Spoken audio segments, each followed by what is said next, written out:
हाँ जी। तो आज हम देखने वाले हैं सेंटेंस 1, सेंटेंस 2, S1 S2। और इस टॉपिक को मैं बहुत आसान बना दूंगा आपके लिए। तो चलो शुरू करते हैं। देखो, इंग्लिश के अंदर दो चीज़ें ऐसी आती हैं एग्ज़ाम के अंदर जो कि बहुत आसानी से फुल स्कोर्स में किया जा सकता है। पहला है S1 S2 और दूसरा है आपका पार्ट्स ऑफ स्पीच, है ना, जहाँ पर आपको अंडरलाइन वर्ड के बारे में बताना होता है कि वो नाउन है या प्रोनाउन है या क्या है ना। ये दोनों चीज़ें बहुत ही आसान है। और सबसे मुश्किल चीज़ जो आती है वो आती है S1 S6, ठीक है। लेकिन उसको भी मैंने आपको बहुत इजी वे में समझा रखा है, आप जाके क्लास को देख सकते हो, ठीक है। आज हम देखने वाले हैं S1 S2 और इस क्लास के बाद आपको ऐसे क्वेश्चंस के अंदर कोई भी प्रॉब्लम नहीं आनी चाहिए, मैं ऐसा मानता हूँ। बाकी आपकी मेहनत के ऊपर है, ठीक है। ये क्लास के बाद अगर आप चाहोगे तो प्रैक्टिस शीट भी दे दी जाएगी इस टेलीग्राम के ऊपर, तो ये जाके ज्वाइन कर लेना। वहाँ पर मैं क्लास के तुरंत बाद या फिर 1-2 दिन के अंदर प्रैक्टिस शीट डाल दूंगा जिसमें नए क्वेश्चंस होंगे S1 S2 पे बेस्ड, ठीक है, ताकि आप उनको लगा सकें। उसमें साथ में मैं आंसर भी दूंगा। तो देखो S1 S2 है ना, यानी कि सेंटेंस का रिलेशन बताना होता है हमें कि सेंटेंस 2 जो है वो सेंटेंस 1 से किस प्रकार से रिलेशन दिखाता है, बस हमें इतना बताना होता है। चलो तो क्वेश्चन नंबर 1 के साथ शुरू करते हैं। जैसे जैसे क्वेश्चंस होते जाएंगे वैसे वैसे आपको सारी चीज़ें समझ में आती जाएगी, घबराने की आवश्यकता नहीं है, बहुत आसान चीज़ है। अब देखो, जो आपका क्वेश्चन नंबर 1 है ना, सेंटेंस 1 को रीड करो। क्या कह रहा है इसमें, थोड़ा सा रीडिंग कॉम्प्रिहेंशन का ध्यान रखना पड़ता है, मतलब समझो जो चीज़ लिखी हुई है उसको, है ना, और एक्स्ट्रा माइंड नहीं लगाना है। ये जो चीज़ लिखी हुई है उसे दैनिक जीवन में उतार के नहीं देखना है, जैसा लिखा हुआ है उसका हमें वैसा ही मीनिंग समझना है, ठीक है। तो सेंटेंस 1 क्या कह रहा है, द न्यू डिफेंस पॉलिसी, जो नई डिफेंस पॉलिसी है वो प्रोमिस करती है, ये वादा करती है कि स्ट्रिक्ट बॉर्डर एनफोर्समेंट, कि बॉर्डर पर स्ट्रिक्ट एनफोर्समेंट होगा, स्ट्रिक्ट पहरा होगा, ठीक है। सेंटेंस 2 क्या कह रहा है कि इट अलाउज, ये अलाउ करती है, कौन, नई डिफेंस पॉलिसी के लिए ही इट आया है। ये जो प्रोनाउन है वो इम्पर्सनल प्रोनाउन है और न्यू डिफेंस पॉलिसी के लिए आया है। इट यानी कि नई defence policy, allows several exceptions, ये जो डिफेंस पॉलिसी है वो एक्सेप्शंस, बहुत सारे एक्सेप्शंस भी, है ना। मतलब एक्सेप्शंस क्या होते हैं, आम बात से हट के जो चीज होती है उसे कहते हैं एक्सेप्शन, ठीक है। It allows several exceptions for cross border trade under specific conditions, यानी कुछ स्पेसिफिक कंडीशंस में ये पॉलिसी स्ट्रिक्ट तो है, लेकिन कुछ स्पेसिफिक कंडीशन में क्रॉस बॉर्डर ट्रेड को ये अलाउ करती है, ऐसा कह रहा है। मतलब आपने जो बात सेंटेंस 1 में कही उसमें आपने क्या कहा कि नई डिफेंस पॉलिसी के अनुसार बॉर्डर इन्वेस्टमेंट बहुत स्ट्रिक्ट होगी, और आप सेंटेंस 2 में क्या कह रहे हो, लेकिन कुछ कंडीशन के अंदर क्रॉस बॉर्डर ट्रेड अलाउ होगा। इसका मतलब आपने जो बात कही उस पर आपने कंडीशंस डाल दी, या फिर आपने जो बात कही स्ट्रिक्ट होने की, आपने उस स्ट्रिक्टनेस को थोड़ा लिमिटेड बना दिया। जब भी आप लिमिट की बात करते हो तो आपका ऑप्शन होगा qualifies the assertion of the first, का मतलब होता है लिमिट, है ना, limit the assertion of the first, है ना, या फिर condition the assertion of the first, कोई शर्त डालना, कोई लिमिट डालना। आ गया समझ में। तो सेंटेंस 2 क्या कर रहा है, सेंटेंस 1 को लिमिटेड बना रहा है, बॉर्डर के स्ट्रिक्ट होने को लिमिटेड, की इस लिमिट तक ही बॉर्डर स्ट्रिक्ट होगी, है ना। समझ गए। ऐसा नहीं है कि बिल्कुल स्ट्रिक्ट होगी, ऐसा नहीं है कि बिल्कुल स्ट्रिक्ट होगी, लिमिट है, स्ट्रिक्टनेस की भी लिमिट है ना। कुछ कंडीशंस में क्रॉस बॉर्डर ट्रेड अलाउड हो, है ना, इतनी भी स्ट्रिक्ट नहीं होगी, ऐसा समझ गए। कंडीशन है, लिमिट है, तो हम लगाएंगे क्वालिफाइज वाला ऑप्शन। आगे चलते हैं, ये सारे ऑप्शंस मैं आपको सिखाऊंगा, घबराने की आवश्यकता नहीं है, लेकिन आप जब क्वेश्चन देखोगे तभी आपको ऑप्शन सिखा पाऊंगा मैं, ध्यान से देखो। क्वेश्चन नंबर 2, सेंटेंस 1 क्या कह रहा है कि the countries economic growth rate reached N all time high this quarter यानी 3 महीनों का पीरियड, टाइम पीरियड। अब एक साल में 4 क्वार्टर होते हैं, ठीक है। चलो ऐसा होता है कि हाँ, ऑफ कोर्स। देखो, the countries economic growth rate reached N all time high this quarter, कि इस क्वार्टर में क्वार्टर का मतलब शायद होता है 4 महीने का वक्त, ऐसा होता है शायद, 4 महीना 4 महीना 4 महीना, first quarter, second quarter, third quarter, ठीक है। The countries economic growth rate reached N all time high this quarter, कि कंट्री की जो इकोनॉमिक ग्रोथ रेट है वो ऑल टाइम हाई रही है इन 4 महीनों के पिछले वक्त के अंदर, ठीक है। इस बार जो पिछले 4 महीने गए ना, उनमें कंट्री की economic growth all time high, मतलब इतना हाई पहले कभी नहीं रही, ठीक है।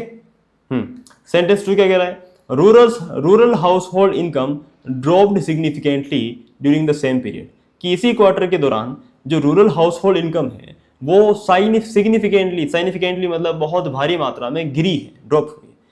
यहां पर आप कह रहे हो कि कंट्री की इकोनॉमिक ग्रोथ के बारे में बता रहे हो कि ग्रोथ रेट जो है वो ऑल टाइम हाई रही है, और आप कह रहे हो कि दूसरे सेंटेंस में कि रूरल हाउस होल्ड इनकम गिरी है। इसका मतलब आप क्या कर रहे हो? आप यहाँ अलग चीज के बारे में अलग कह रहे हो कि वो बढ़ा है, आप यहाँ दूसरी चीज के बारे में कह रहे हो वो घटा है। जब आप ऐसा करते हो कि दो अलग अलग चीजों में डिफरेंस बताते हो तो कॉन्ट्रास्ट वाला ऑप्शन यूज होता है। कॉन्ट्रास्ट का मतलब होता है डिफरेंस बताना। जैसे कि बहुत सिंपल एग्जांपल देना चाहूंगा, जैसे कि मान लो आप कहते हो कि बर्फ बहुत ठंडा है और आग बहुत गर्म है। दो अलग अलग चीजों के बारे में आप डिफरेंस बता रहे हो, डिफरेंशिएट कर रहे हो, तो आप कहोगे आपने सेंटेंस 2 जो कहा वो कॉन्ट्रास्ट करता है सेंटेंस 1 को, ठीक है। समझ गया? यस। अगली चीज समझो, कॉन्ट्राडिक्ट का मतलब क्या होता है कि पूरी तरीके से विरोध करना। सेंटेंस 1 में आपने जो कहा, आप सेंटेंस 2 में उसको नेगेट कर देते हो, यानी उसका विपरीत चीज बोल देते हो, तो आप कहोगे कि सेंटेंस 2 जो है वो सेंटेंस 1 के बिल्कुल विरोध में है, तब कॉन्ट्राडिक्ट वाला ऑप्शन लगाते हो, ध्यान रखना। आगे चलते हैं question number 3। Question number 3 sentence 1 को रीड करो, क्या कह रहा है? Regular physical exercise is completely unnecessary for developing high mental cognitive abilities and sharp memory, कि रेगुलर फिजिकल एक्सरसाइज की कोई जरूरत नहीं है हाई मेंटल एबिलिटी के लिए और शार्प मेमोरी के लिए। सेंटेंस 1 एक कह रहा है।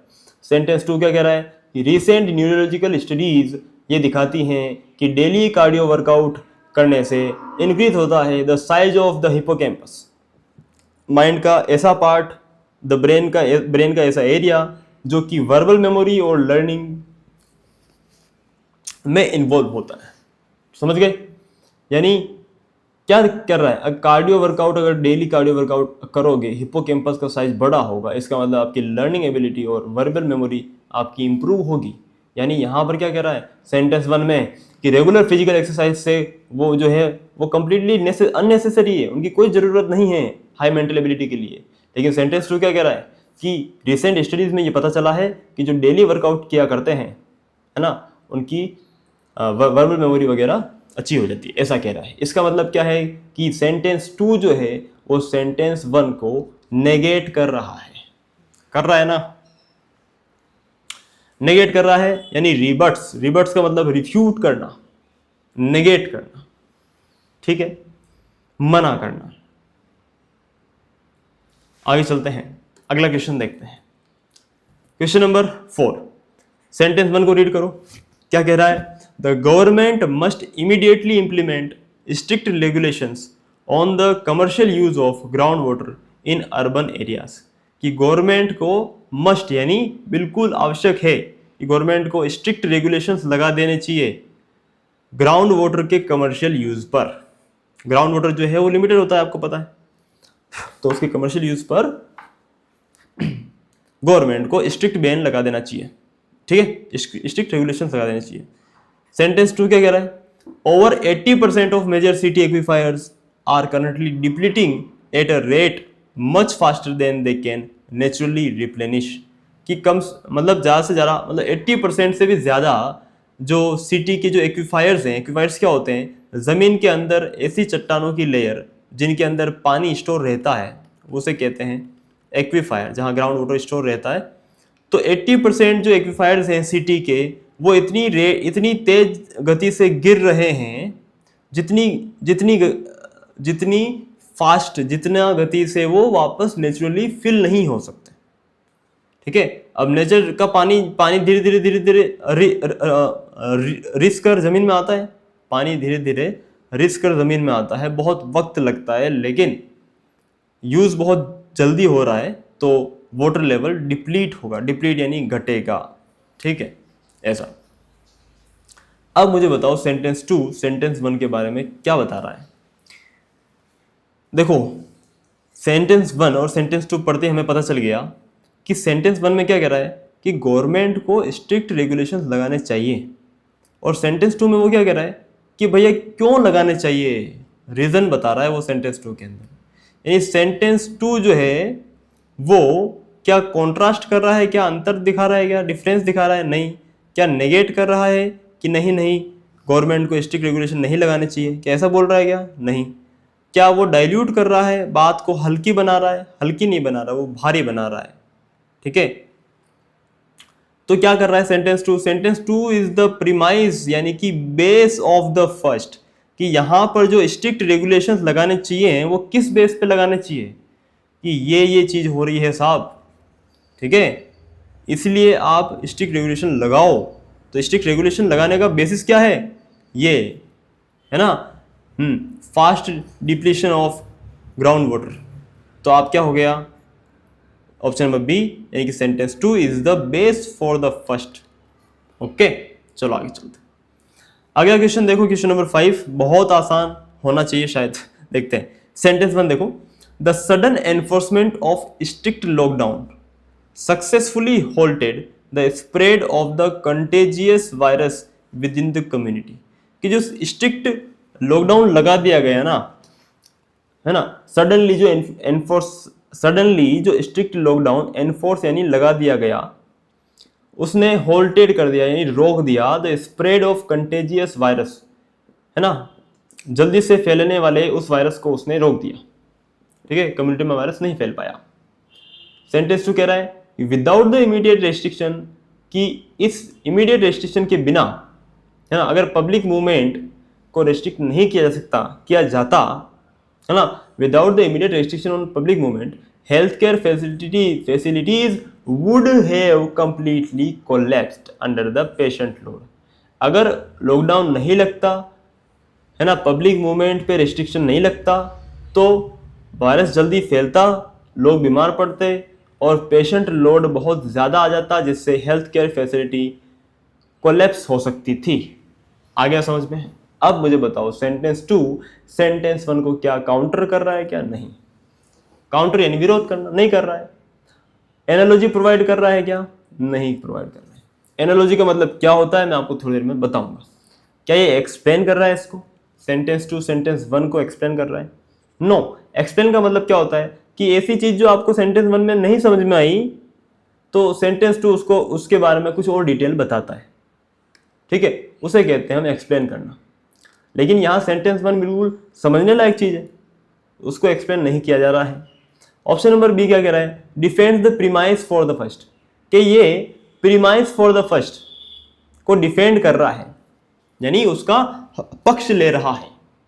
देखो सेंटेंस 2 क्या कह रहा है कि अगर ये रेस्ट्रिक्शंस नहीं लगाए जाते तो हेल्थ केयर फैसिलिटी कोलैप्स हो जाती, है ना। इसका मतलब हेल्थ केयर फैसिलिटी लगाने का जो कार्यक्रम था वो बिल्कुल सही किया गया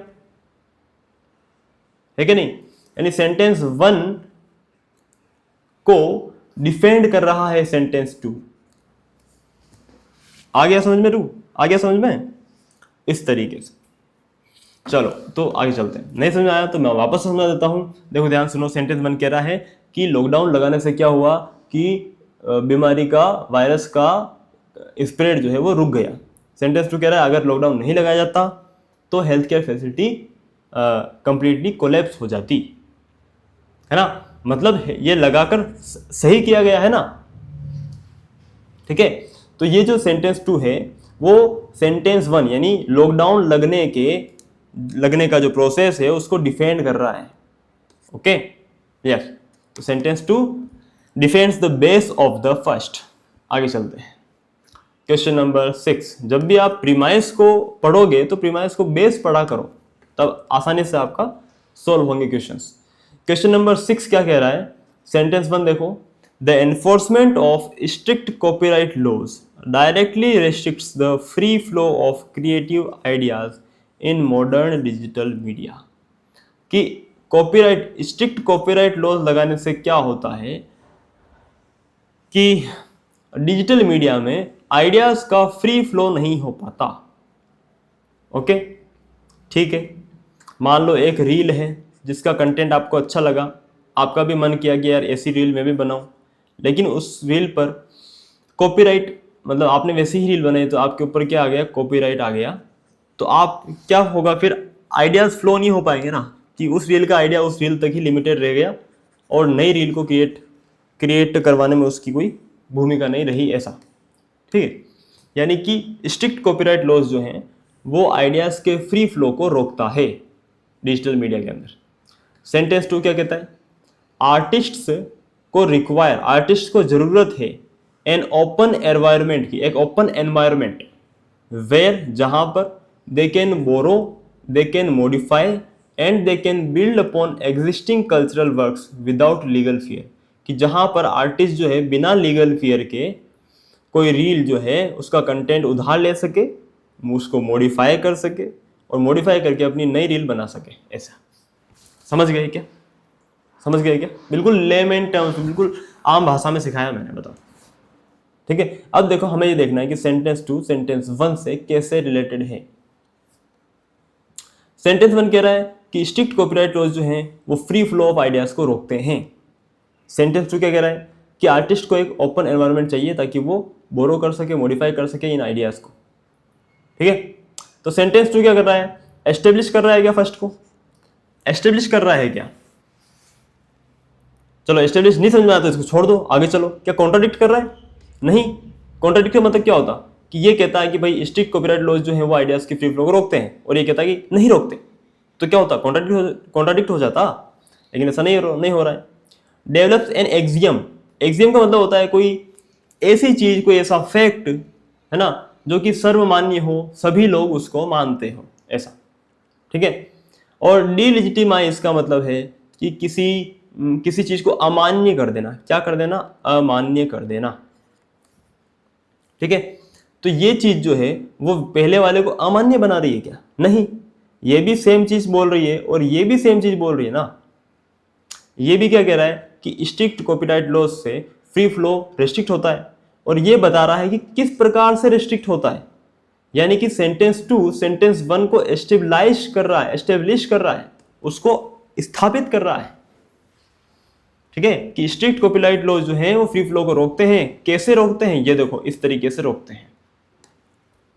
आ गया समझ में? यस। चलो तो हम चलते हैं आगे। Sentence question number 7, sentence number 1, इसको रीड करो। IQ test are universally accepted as the most reliable measure of human intelligence. कि IQ टेस्ट जो हैं वो पूरे ब्रह्मांड में एक्सेप्ट किए गए हैं कि वो सबसे मोस्ट रिलायबल सोर्स है, मतलब मेजर है ह्यूमन इंटेलिजेंस को मापने का। ठीक है, सेंटेंस 2 क्या कह रहा है, मॉडर्न कॉग्निटिव साइंस, मॉडर्न जो साइंस है वो ये दिखाती है कि IQ scores fail to capture creativity, emotional intelligence and practical problem solving. अच्छा, तो मॉडर्न स्टडी क्या दिखाती है कि IQ टेस्ट जो है वो इन तीनों चीज़ों में फेल हो रहा है, thereby invalidating the claim that they measure overall intelligence। इसलिए ये जो क्लेम है ना, अब अगर ये सेंटेंस को अगर यहीं तक लिखा जाता तो और अच्छा रहता, पर इन्होंने पूरा लिखा है तो कोई बात नहीं। तो ऊपर वाले क्लेम को क्या कर रहा है, ये वैसे भी ओवरऑल इंटेलिजेंस को क्या कर रहा है, नेगेटिव कर रहा है। इसका मतलब क्या है, कॉन्ट्राडिक्ट कर रहा है, विरोध कर रहा है ना। पहला वाला क्या कह रहा है कि IQ टेस्ट जो है वो ह्यूमन इंटेलिजेंस को मापने का सबसे ज़्यादा रिलायबल मेथड है, लेकिन सेंटेंस 2 क्या कह रहा है कि IQ टेस्ट जो है ना वो क्रिएटिविटी को नहीं माप सकता, इमोशनल इंटेलिजेंस को नहीं माप सकता, प्रॉब्लम सॉल्विंग स्किल्स को नहीं माप सकता। तो फिर ये मोस्ट रिलायबल कैसे हो गया, है कि नहीं? यानी सेंटेंस 2 जो है वो सेंटेंस 1 को नेगेट कर रहा है। ठीक है, कॉन्ट्राडिक्ट, विरोध कर रहा है। चलते हैं आगे। क्वेश्चन नंबर 8, क्वेश्चन नंबर 8 कह रहा है सेंटेंस 1 में, regular physical exercise stimulates the release of endorphins which act as natural mood elevators. कि रेगुलर फिजिकल एक्सरसाइज करने से ये कुछ, ठीक है, तो आपका जो है क्या बोलते हैं, आपका जो मूड है वो मतलब एलिवेट रहेगा, मतलब खुश खुश रहोगे आप अगर रेगुलर एक्सरसाइज करोगे तो। सेंटेंस 2 क्या कह रहा है, individuals who maintain A consistent workout routine, कि इंडिविजुअल्स यानी वैसे ऐसे लोग जो कि कंसिस्टेंट मेंटेन करते हैं कंसिस्टेंट वर्कआउट रूटीन को, frequently report lower levels of daily stress and anxiety, उनमें टेंशन और ये जो चीज़ें हैं ये बहुत कम ना के बराबर होती है, लोअर लेवल्स पाए जाते हैं। यानी सेंटेंस 1 क्या कह रहा है कि फिजिकल एक्सरसाइज से मूड एलिवेटर्स रिलीज होते हैं और मूड हमारा खुश हो जाता है, और सेंटेंस 2 भी वैसा ही कह रहा है, वैसा ही तो कह रहा है। तो क्या ये डिस्प्यूट कर रहा है? नहीं, बताओ, नहीं कर रहा। ठीक है, क्या ये लॉजिकल कंसिक्वेंस है? कंसिक्वेंस यानी रिजल्ट है क्या? जो पहले में हुआ है उसका रिजल्ट है क्या? ये नहीं है भाई, पहले में भी एक्सपेक्ट बोला गया है, दूसरे में भी एक्सपेक्ट बोला गया है। ठीक है, has no logical dependence on the first, या फिर कोरोबोरेट द फर्स्ट। बताओ, कोरोबोरेट यानी सपोर्ट करना। ठीक है, सेंटेंस 1 कह रहा है रेगुलर फिजिकल एक्सरसाइज जो है वो एंडोर्फिन्स को रिलीज करती है जो कि मूड एलिवेटर्स हैं। सेंटेंस 2 कह रहा है कि जो लोग रेगुलर फिजिकल एक्सरसाइज किया करते हैं उनमें ये पाया गया है कि डेली स्ट्रेस और एंग्जाइटी बहुत कम होती है, लोअर लेवल पाया जाता है। इसका मतलब सेंटेंस 2 जो है सेंटेंस 1 को सपोर्ट कर रहा है, कोरोबोरेट कर रहा है ना। बस सिंपल, दोनों सेम चीजें। आगे चलते हैं, है ना। सेंटेंस 1 क्वेश्चन नंबर 9 के अंदर क्या कह रहा है कि the regional administration drastically reduced funding for public transportation maintenance this quarter. This quarter यानी इस क्वार्टर में क्या हुआ है कि the regional administration drastically reduce funding for public transportation maintenance, कि पब्लिक ट्रांसपोर्ट के मेंटेनेंस के लिए जो भी फंडिंग मिलती थी उसको बहुत भारी मात्रा में गिरा दिया गया। मतलब उतना पैसा नहीं मिलता जिससे कि आपकी बसेस वगैरह रिपेयर करवाई जा सके, ऐसा ये कह रहा है। तो सेंटेंस 2 क्या कह रहा है, कम्यूटर्स क्या होते हैं? यात्रीगण। एक्सपीरियंस्ड अनप्रेसिडेंटेड यानी ऐसा चीज जो पहले कभी नहीं देखा गया हो। Commuters experienced unprecedented delays and frequent mechanical breakdowns across the metro line. अच्छा, मेट्रो लाइन की बात कर रहे हैं, बस की बात नहीं कर रहे, मेट्रो लाइन की बात कर रहे हैं। ठीक है, तो जो कम्यूटर्स हैं, जो यात्रीगण हैं, उन्हें मतलब अनदेखी है ना, जो पहले कभी नहीं देखी गई ऐसी मैकेनिकल ब्रेकडाउन्स को देखना पड़ रहा है, यानी उन्हें परेशानी हो रही है, मेट्रो बिगड़ जा रही है रास्ते में। क्यों हुआ ये सब? रीजनल एडमिनिस्ट्रेशन ने पैसा ही नहीं दिया, फंड नहीं दिया रिपेयर करवाने का। अब बताओ मुझे कि क्या चीज है, कौन सा ऑप्शन होगा? डिस्प्यूट होगा? नहीं। सपोर्ट होगा? नहीं। ये देखो, C is a logical result of the first में, क्योंकि फंडिंग घटा दी गई तो मेट्रो लाइन जो है वो खराब हो गई, लोगों को मुश्किल हो रही है, तो इसी फंडिंग घटाने का ही तो रिजल्ट है ना ये। तो sentence 2 is logical consequence, logical result of the first. Simple. Question number 10 sentence 1 कह रहा है कि hardwood trees generally grow at a much slower rate than softwood trees, कि जो हार्डवुड ट्रीज होते हैं, जैसे कि मान लो हार्डवुड जिसकी होती है, जिसकी लकड़ी सख्त होती है, ठीक है, जैसे कि बांस हो गया वगैरह, वो सॉफ्टवुड ट्रीज के बजाय धीरे ग्रो करते हैं, है ना। सेंटेंस 2 क्या कह रहा है? देखो, सेंटेंस 1 क्या कह रहा है कि जनरली ऐसा होता है, ठीक है। सेंटेंस 2 क्या कह रहा है? Balsa, a well known softwood tree, takes twice as long to reach maturity as a standard oak tree. ठीक है, तो अब देखो, अब ये कह रहा है कि बालसा एक ऐसा ट्री है जो सॉफ्टवेयर ट्री है, सॉफ्टवुड है ना, जाना माना सॉफ्टवुड ट्री है, वो डबल समय लेता है एक स्टैंडर्ड ओक ट्री तक की मेच्योरिटी प्राप्त करने के लिए। मतलब क्या है कि बालसा जो है वो सॉफ्टवुड होके भी धीरे ग्रो कर रहा है, जबकि सेंटेंस 1 में लिखा है कि हार्डवुड ट्रीज जो है वो धीरे ग्रो करते हैं और सॉफ्टवुड ट्रीज जल्दी ग्रो करते हैं। ठीक है, तो क्या सेंटेंस 2 सेंटेंस 1 को दोहरा रहा है, रीइटरेट कर रहा है? नहीं। रीइटरेट करना मतलब पहले जो आपने बात बोली उसी को रिपीट करना, वैसे ही सिमिलर बात को रिपीट करना। कैसा हो रहा है? क्या नहीं हो रहा है।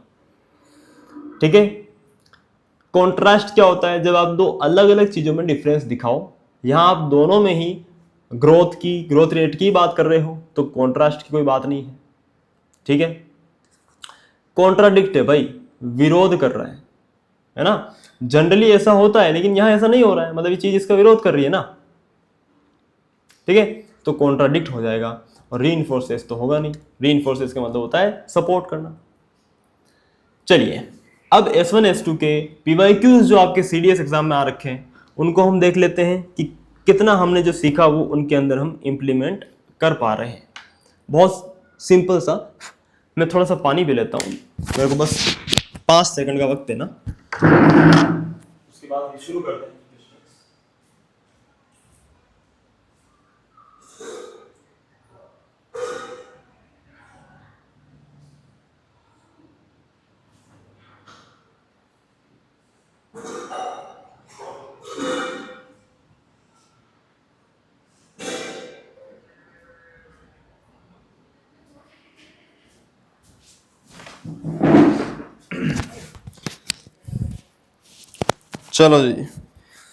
चलो जी शुरू करते हैं PYQs।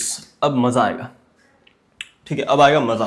जितना सीखना था सीख चुके हैं, लेकिन अब थोड़ा और सीखेंगे। ओके, तो PYQ सोल्व करते हैं। सबसे पहले शुरुआत करते हैं, जो लेटेस्ट पेपर हुआ था आपका वो है CDS फर्स्ट 2026, और इसका यहाँ पर हम देखते हैं। अब यहाँ पर ये जो लिखा हुआ है क्वेश्चन नंबर 91, ये एक्चुअली इस पेपर के अंदर है ना, CDS फर्स्ट 2026 का जो ऑफिशियल पेपर था, उसकी जो सीरीज ए के अंदर जिस नंबर पे ये क्वेश्चन है, वो क्वेश्चन नंबर यहाँ पर एग्जैक्ट लिखा हुआ है। ठीक है, तो इसको इग्नोर करना। ठीक है, चलो तो शुरू करते हैं। क्वेश्चन नंबर 1 क्या कह रहा है? सेंटेंस 1 कि summer in Delhi is extremely hot, जबकि summer in Shimla is quite cold. देखो, दिल्ली गर्मी है और शिमला में ठंड है। दिल्ली में गर्मी है, शिमला में ठंड है। दो अलग अलग चीज़ों को आप क्या कर रहे हो, दोनों चीज़ों के अंदर आप डिफरेंस बता रहे हो। डिफरेंस यानी कॉन्ट्रास्ट, डिफरेंस यानी कॉन्ट्रास्ट।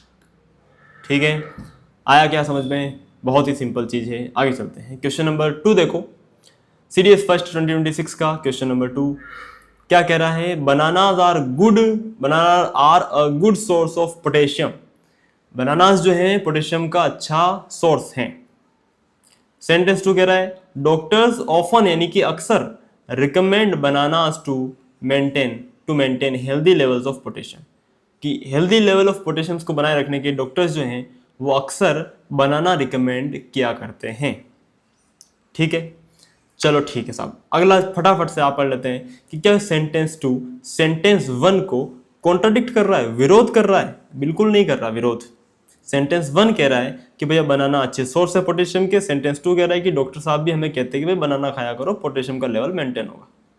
ठीक है, तो क्या ये कॉन्ट्रास्ट कर रहा है, अंतर दिखा रहा है, डिफरेंस दिखा रहा है? नहीं, ये कंफर्म कर रहा है यार।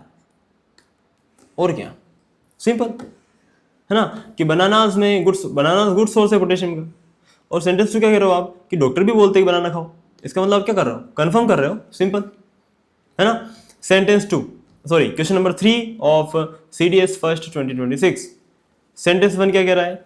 Electric cars produce no exhaust emissions, कि इलेक्ट्रिक कार्स जो हैं वो कोई भी है ना धुआं वगैरह नहीं निकालती, ऐसा।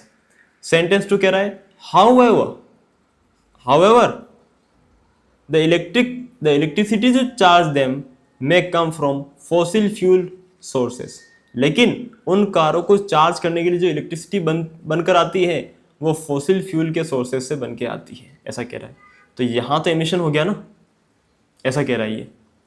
ठीक है, तो क्या सेंटेंस 2 सेंटेंस 1 को कंफर्म कर रहा है क्या? नहीं, सेंटेंस 2 जो है वो तो ऐसी कोई बात नहीं कर रहा। ठीक है, ये तो सेंटेंस 2 तो कह रहा है हाउएवर लगाया ना, जब हाउएवर लगाया हालांकि, है ना, तो फिर कंफर्म कैसे हो सकता है? हो ही नहीं सकता। जैसे आप बोलते हो कि मैं रोज सुबह जल्दी उठता हूं, हालांकि आज मैं लेट उठा, तो आपने जो पहली बात कही और आपने जो दूसरी बात कही उनमें आप डिफरेंस दिखाया ना आपने, ठीक है। हाँ तो चलो, है ना, हालांकि मतलब आपने लिमिट किया उस चीज़ को ऐसा। अब चलो आगे चलते हैं। क्या कॉन्ट्राडिक्ट होगा, विरोध कर रहा है? नहीं, विरोध नहीं कर रहा।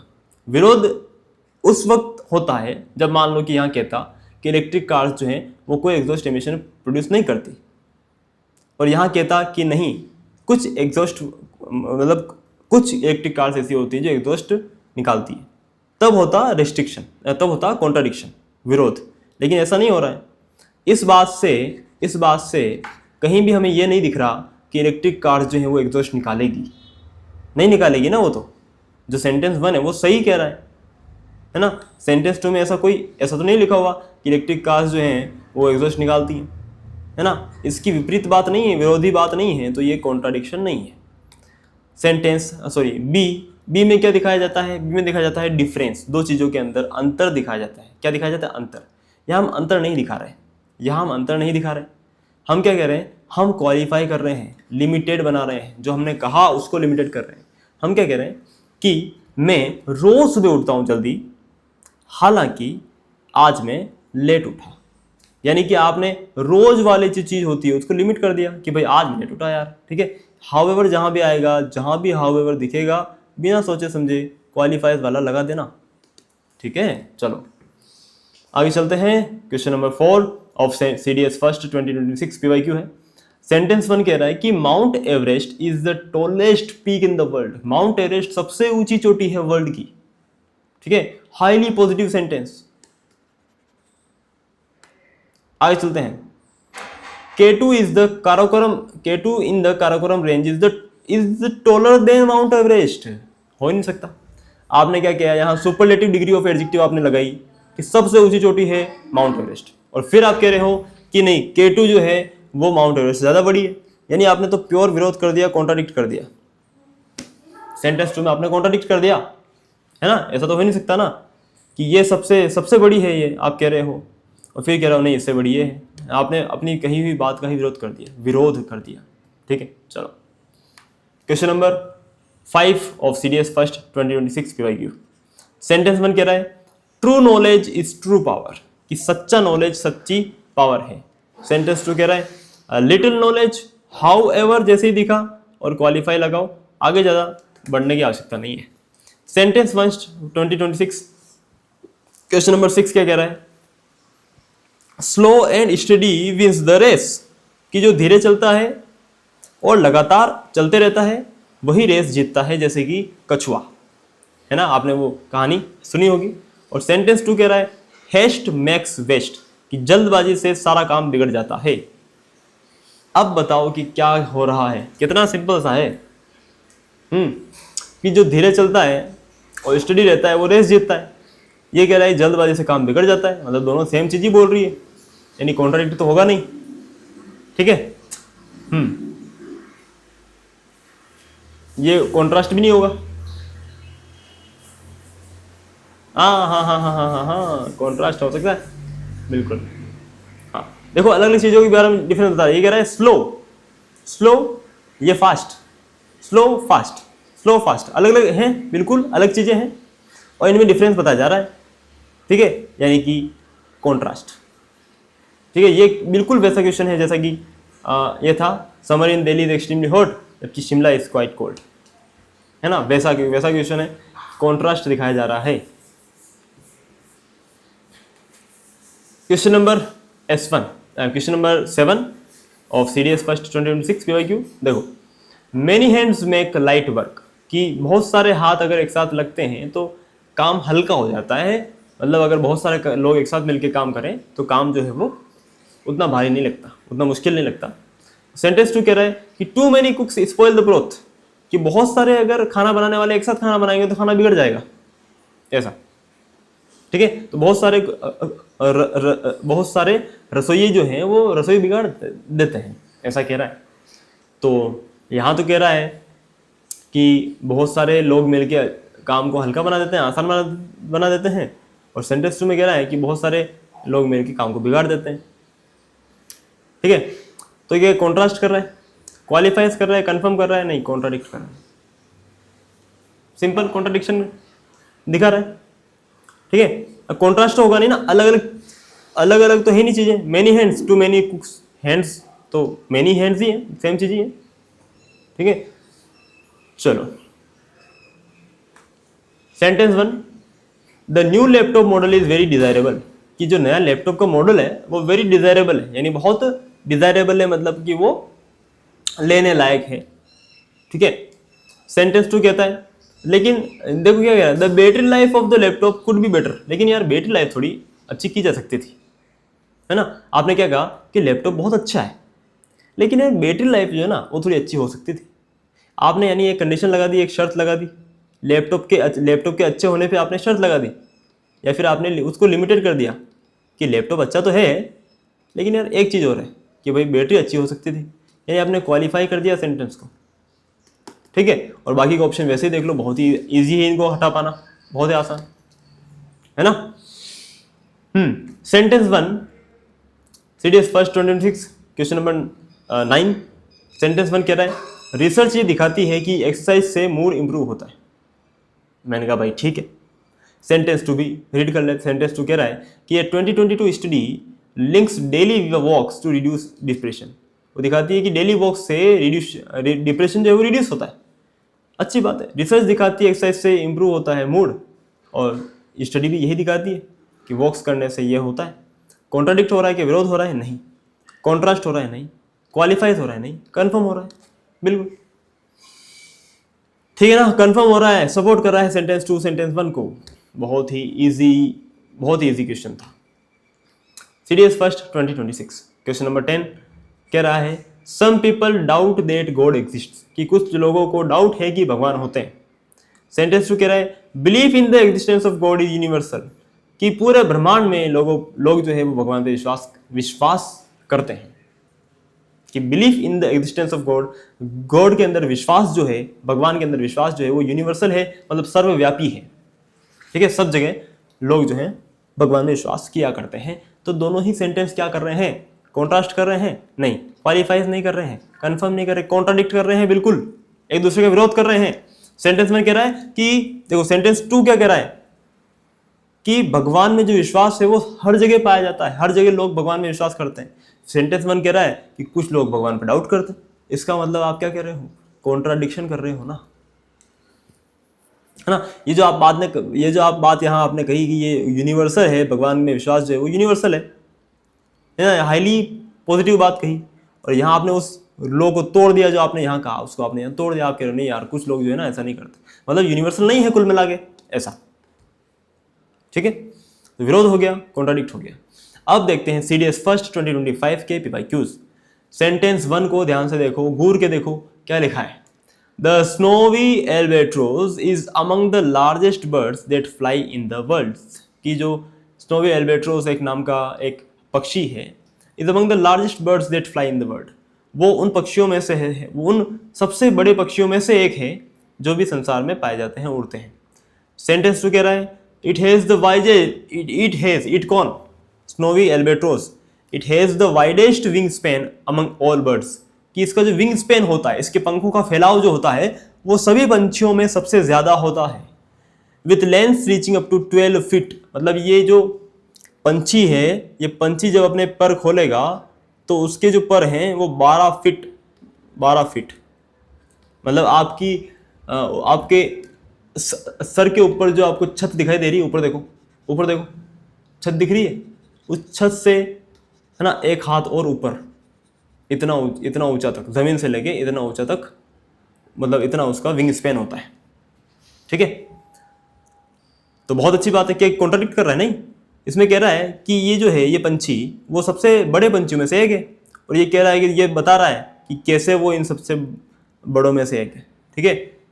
कॉन्ट्रास्ट कर रहा है, रीइंफोर्स या कंफर्म कर रहा है? बताओ।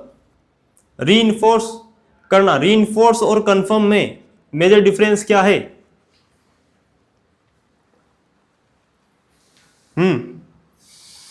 कंफर्म जब आप करते हो तो आप प्रूफ देते हो।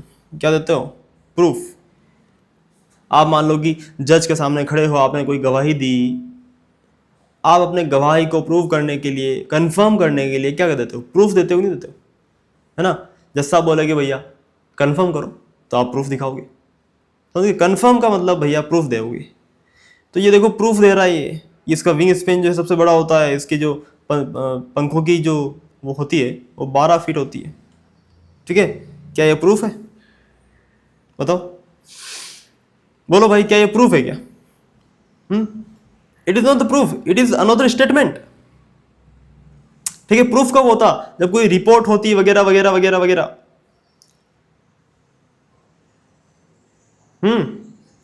तो क्या हो जाएगा?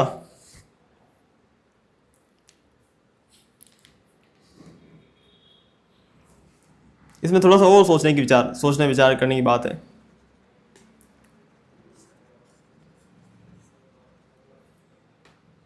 हमेशा भी ऐसा नहीं होगा कि कंफर्म का मतलब प्रूफ होगा। हाँ, ये बात भी तो है। ठीक है, कोई दिक्कत नहीं। तो देखो सेंटेंस वन को वापस से पढ़ते हैं, शायद ये वो और आसान हो जाए हमारे लिए। सेंटेंस वन कह रहा है कि जो स्नोवी एल्बेट्रोस है वो लार्जेस्ट यानी सबसे बड़े पंछियों में से एक पंछी होता है।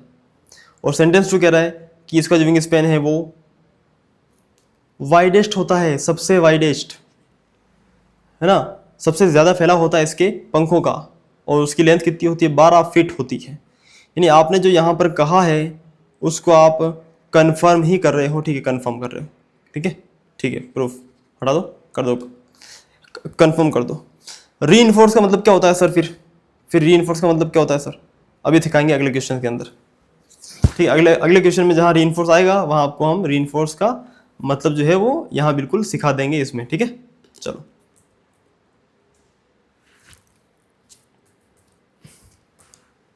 कहाँ था? यहाँ था ना।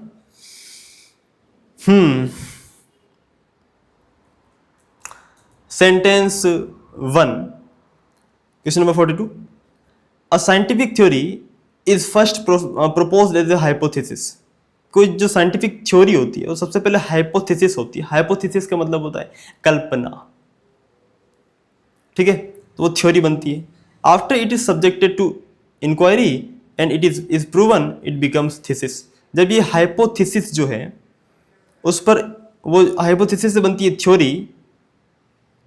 ठीक है, और वो जो थ्योरी जब उस पर इंक्वायरी की जाती है और वो थ्योरी प्रूव हो जाती है तो बनती है थीसिस। ठीक है, ऐसा ये कह रहा है। तो ये क्या कह रहा है बताओ मेरे को? कि प्रूव कर रहा है फर्स्ट को? नहीं, hypothesis the first, challenges the burden of the proof.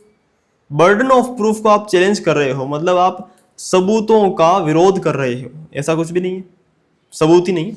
ठीक है, एक्सटेंड कर रहे हो आपने जो बात कही उस बात को आप सिंपल सा एक कदम और आगे ले जा रहे हो, बस इतना ही है, एक्सटेंड कर रहे हो। ठीक है, यस। आपने क्या कह रहा? आपने कहा हाइपोथेसिस जो है वो एक साइंटिफिक थ्योरी होती है, जब ये प्रूफ हो जाती है तो ये थीसिस बन जाती है। तो आपने अपनी बात को एक्सटेंड किया, बस और क्या। Question number 43, question number 3 of CDS first 2025। Sentence one क्या कह रहा है कि the man hunt for the perpetrator of the crime spread across the entire state. Man hunt यानी किसी, मतलब जब पुलिस जो है वो किसी अपराधी के पीछे पड़ जाती है ना, उसका शिकार करने के लिए, पकड़ने के लिए, तो कहते हैं परपिट्रेटर का मतलब होता है दोषी, अपराधी। The man hunt for the perpetrator of the crime spread across the entire state. ये पूरे स्टेट में, पूरे राज्य में उसके पीछे, उसका शिकार करने के लिए पुलिस पड़ी हुई है। ठीक है, परपिट्रेटर के पीछे, अपराधी के पीछे। सेंटेंस टू कह रहा है there was a deep public anger triggered by the enormity of the crime. ये वो जो क्राइम की जो एनॉर्मिटी थी, सीरियसनेस थी, वो इतनी थी, इतना सीरियस क्राइम था कि लोग बागों के अंदर बहुत गुस्सा है। अब आप देख पा रहे हो, जब गुस्सा बहुत ज़्यादा होगा लोगों के ऊपर तो प्रशासन पर दबाव पड़ेगा और पुलिस प्रशासन पीछे पड़ेगा मैन हंटिंग, मतलब मतलब धोखेबाज नहीं, उस दोषी के पीछे पड़ेगा। ठीक है, समझ गए ना? यानी पहले ये होगा फिर वो होगा। इतना तो आया समझ में? तो सेंटेंस टू क्या है? Sentence two follows the first. Sentence two जो है वो सेंटेंस वन के बाद आएगा क्या? नहीं, सेंटेंस टू जो है वो सेंटेंस वन के आधार का विरोध कर रहा है क्या? नहीं। कॉन्ट्राडिक्ट कर रहा है? नहीं। Precursor to the first. Sentence two जो है वो प्रीकर्सर है, यानी पहले आएगा सेंटेंस वन के, यानी पहले लोगों का गुस्सा भड़का, फिर पुलिस उस अपराधी के पीछे मतलब हाथ धो के उसके पीछे पड़ी, ऐसा ही होगा। तो सेंटेंस टू जो है वो प्रीकर्सर यानी पहले हुआ है सेंटेंस वन के, ऐसा। ठीक है, आगे चलते हैं question number 4 of CDS first 2025। क्या कह रहा है? Awareness about one's own personality type is very important, कि खुद की पर्सनैलिटी के बारे में नॉलेज होना बहुत ज़रूरी है, इंपॉर्टेंट है।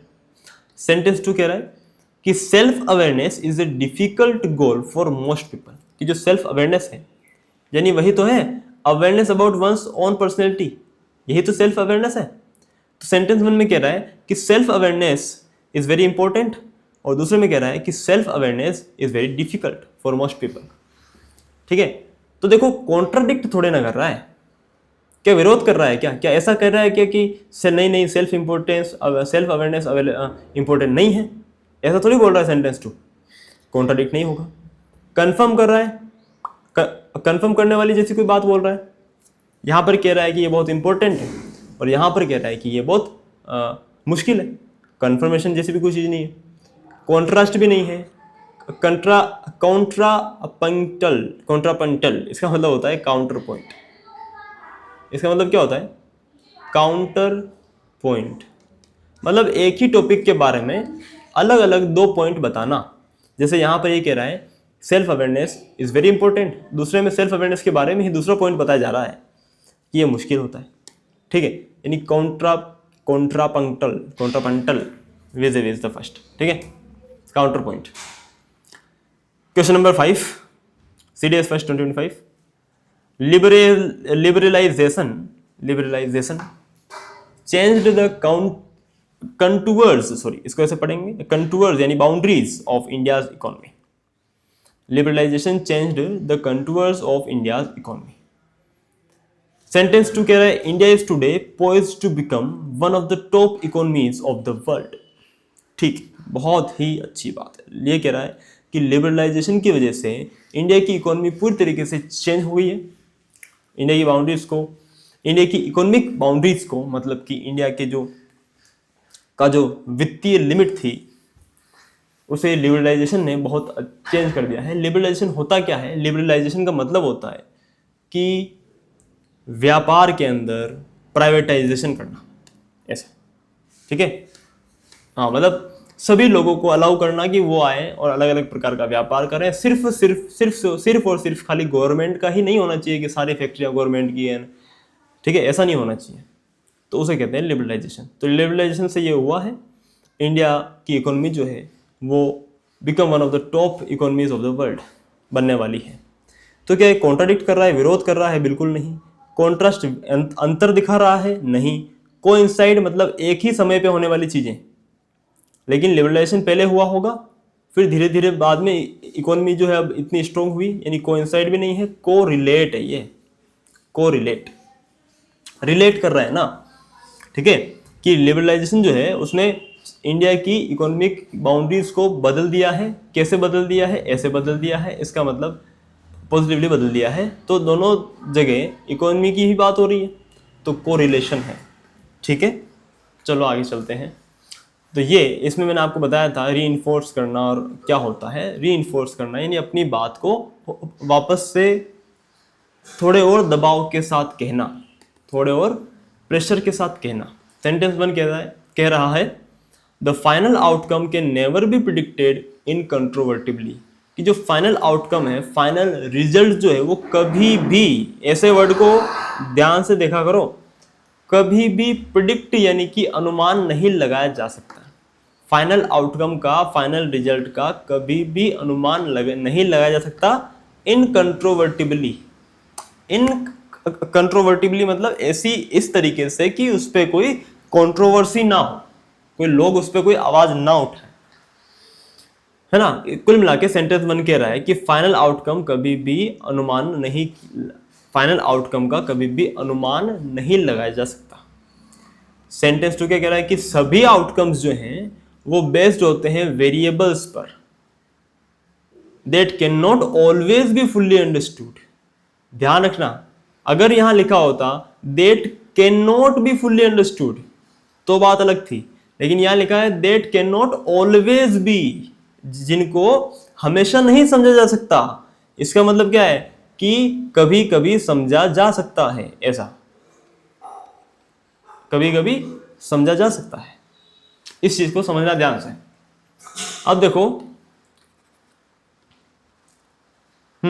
सेंटेंस 1 कह रहा है कि फाइनल आउटकम कभी भी प्रिडिक्ट नहीं किया जा सकता, और सेंटेंस 2 कह रहा है कि सभी आउटकम जो हैं वो वेरिएबल्स पर बेस्ड होते हैं, है ना, और वो वेरिएबल्स जो हैं वो कभी भी समझे नहीं जा सकते। ठीक है, मतलब हमेशा नहीं समझे जा सकते, ऐसा कभी कभी ही समझे जा सकते हैं, कभी कभी ही समझे जा सकते हैं, ऐसा। तो देखो सेंटेंस 2 जो है वो सेंटेंस 1 को रीइंफोर्स कर रहा है, ये तो हमें पता चल गया। ठीक है, बिल्कुल, है ना, कि भाई सेंटेंस 1 में कह रहे हो कि फाइनल आउटकम का अनुमान नहीं लगाया जा सकता, और सेंटेंस 2 कह रहे हो कि हाँ नहीं लगाया जा सकता क्योंकि वो वेरिएबल पे बेस्ड होते हैं, है ना, रीइंफोर्स ही कर रहा है, लेकिन फुल्ली नहीं कर रहा है, एक लिमिट तक कर रहा है, एक दायरे तक, एक्सटेंट यानी दायरा, लिमिट, एक लिमिट तक रीइंफोर्स कर रहा है। क्यों? अगर मान लो यहां पर ऑलवेज नहीं होता तो फिर ऑप्शन ए राइट हो जाता। कैसे हो जाता सर? ऐसे हो जाता कि फिर सेंटेंस 2 में आप क्या कहते हैं कि सभी आउटकम जो है वो वेरिएबल पे बेस्ड होते हैं जिन्हें can not be fully understood, जिन्हें कभी नहीं समझा जा सकता, कभी नहीं समझा जा सकता, यानी फुल्ली। लेकिन ऑलवेज आ गया, इसका मतलब क्या है? कैन नॉट ऑलवेज यानी हमेशा नहीं समझा जा सकता, इसका मतलब कभी कभी समझा जा सकता है, मतलब एक लिमिट आपने लगा दी। समझ गए ना? ऐसे। चलो sentence question number 7 CDS first 2025। Sentence 1 कह रहा है mastery over any art form requires years of dedication and Perseverance. किसी भी आर्ट फॉर्म पर मास्टरी प्राप्त करने के लिए सालों का डेडिकेशन लगता है और परसेवरेंस यानी बिना थके चलते रहने का जुनून लगता है। सेंटेंस 2 कह रहा है it takes 10,000 hours of practice to become an expert in a field. किसी भी फील्ड में एक्सपर्ट बनने के लिए आपको 10,000 घंटे की प्रैक्टिस रिक्वायर्ड है। वाओ, ठीक है। अब मुझे बताओ कि क्या sentence 2 is not consistent with the first? बिल्कुल कंसिस्टेंट है भैया। ये भी कह रहा है कि आपको बहुत मेहनत, बहुत डेडिकेशन करनी पड़ती है, और सेंटेंस 2 भी कह रहा है कि हाँ बिल्कुल आपको किसी चीज़ में एक्सपर्ट बनना है तो इसे मेहनत करनी पड़ती है। तो कंसिस्टेंट ही तो है, मतलब बिल्कुल दोनों एक दूसरे को दूसरे के साथ कंसिस्टेंट है। बी क्या कह रहा है कि इज फुल्ली कंसिस्टेंट, बिल्कुल फुल्ली कंसिस्टेंट। ओके, अब आपने क्या फुल्ली कंसिस्टेंट क्यों? क्योंकि यार 10,000 घंटे बहुत हो गए ना। इसका मतलब क्या है कि सेंटेंस 2 जो है वो फुल्ली कंसिस्टेंट है विद सेंटेंस 2, मार्जिनली नहीं बता सकते।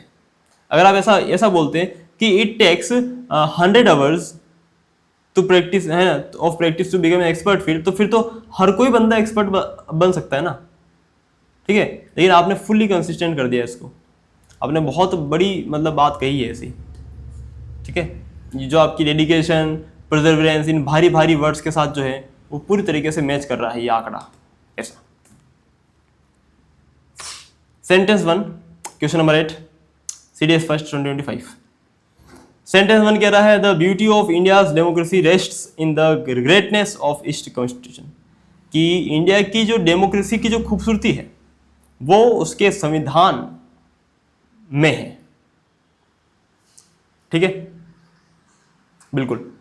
सेंटेंस 2 कह रहा है the constitution of India upholds the collective values of the countries civilisational Athos. आपने यहां बात करी पहले के अंदर कि इंडिया की डेमोक्रेसी संविधान की वजह से खूबसूरत है, और यहां कह रहा है कि संविधान जो है भारत का वो सभी के कलेक्टिव वैल्यूज को, कंट्री की कलेक्टिव वैल्यू को और सिविलाइजेशन एथोस को अपहोल्ड करता है, यानी सबसे ऊपर रखता है। अब बताओ सेंटेंस 2 जो है कनेक्ट कर रहा है क्या? Connects with the mention of Indian democracy in the first, बिल्कुल वो तो कर ही रहा है।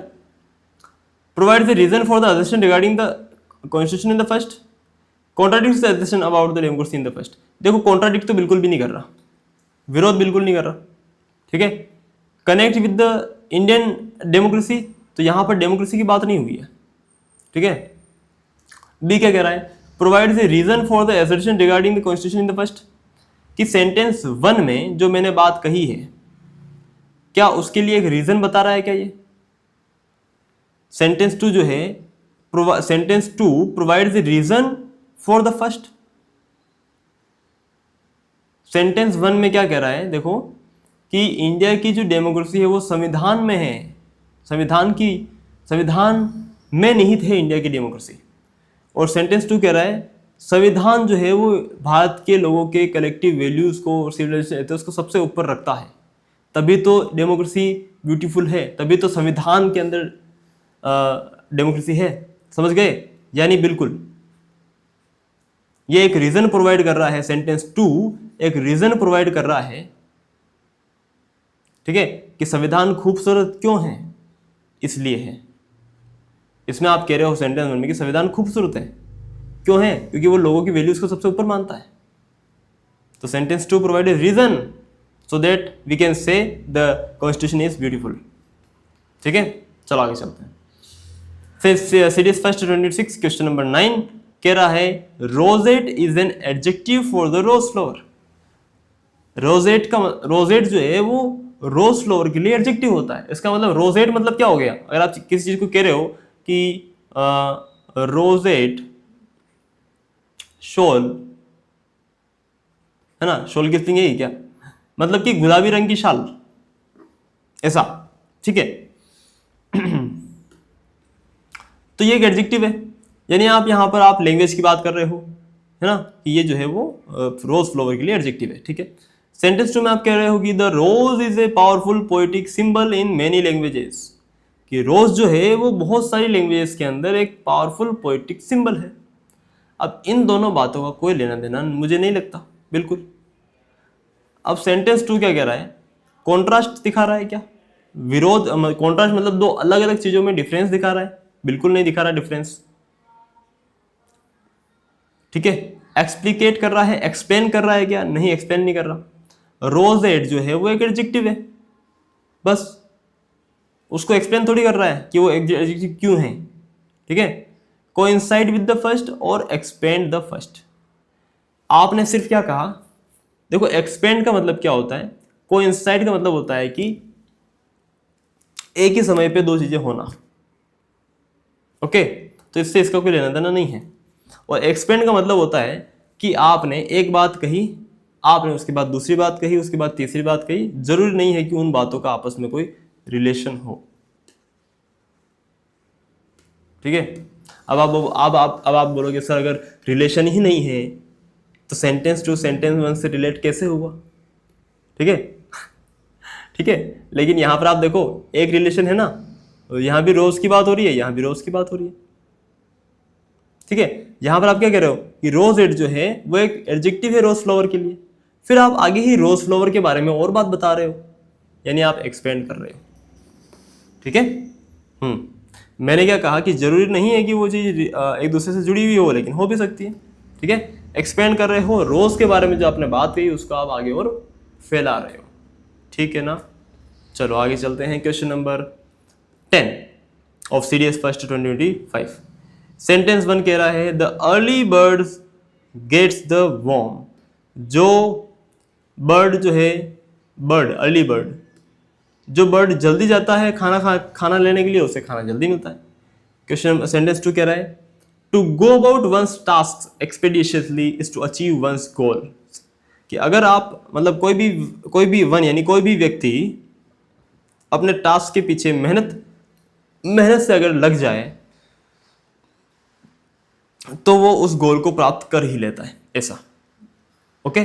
तो ये दोनों बातें सेम है कि नहीं, लेकिन ये जो है लिटरल मीनिंग है, लेटर में मीनिंग है, और ये जो बात है ये आपने कहावत के तौर पर कही है, कहावत, ठीक है। मेटाफोरिकली आपने इसको बोला है।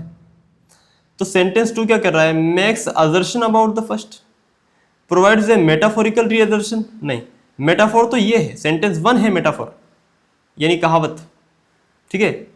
सेंटेंस 1 मेटाफर है, सेंटेंस 2 सेकंड स्टेटमेंट नहीं है, मेटाफर खत्म।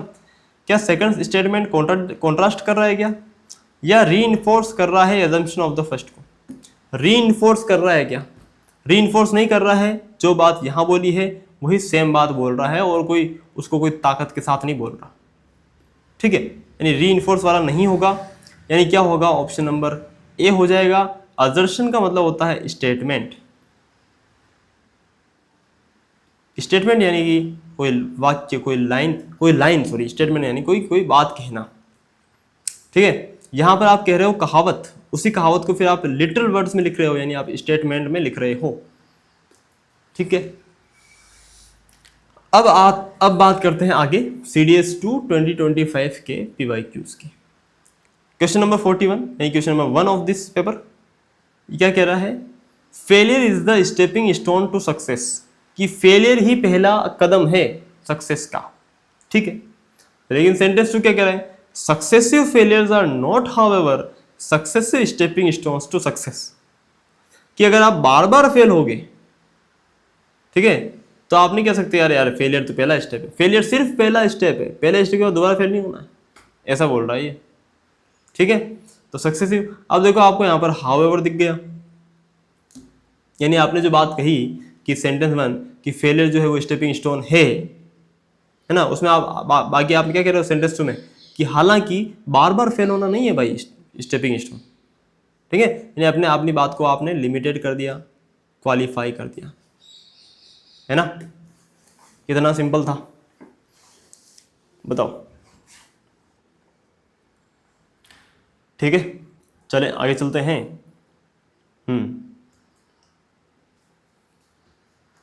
Sentence 1, all human beings are created equal in every respect, कि सारे इंसान जो है वो हर रिस्पेक्ट में सेम है।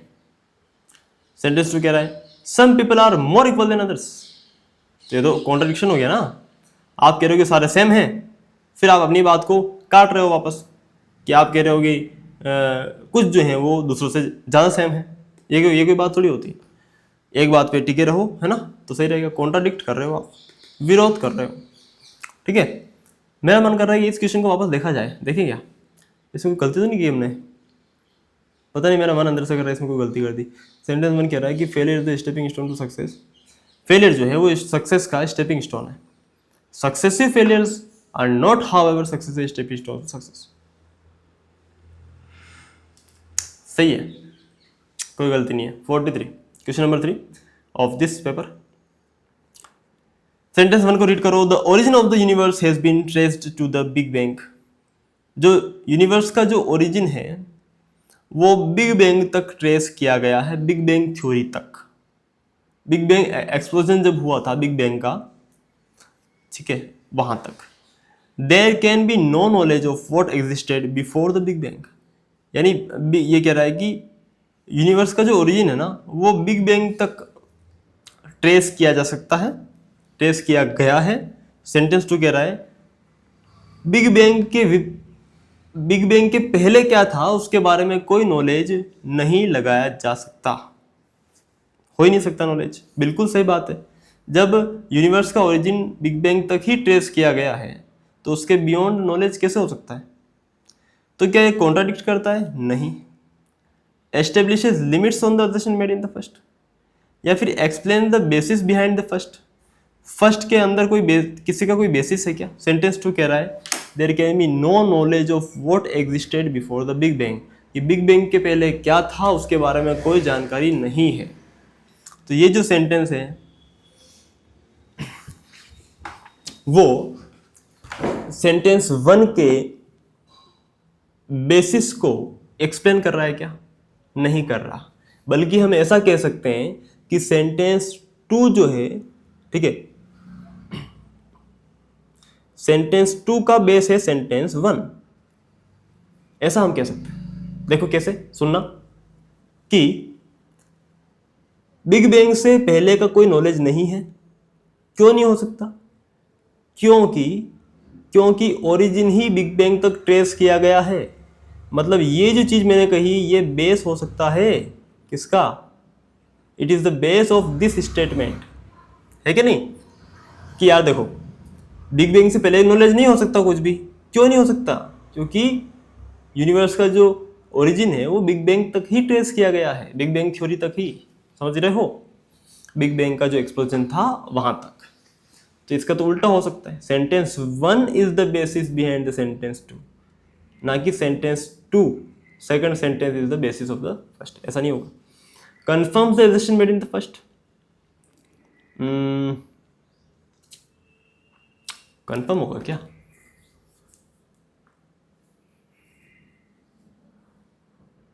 बिल्कुल कंफर्म होगा। इसको खत्म कर दो। क्या कह रहा है? Sentence 2 is confirmation of this big bang. Confirms the assertion made in the first.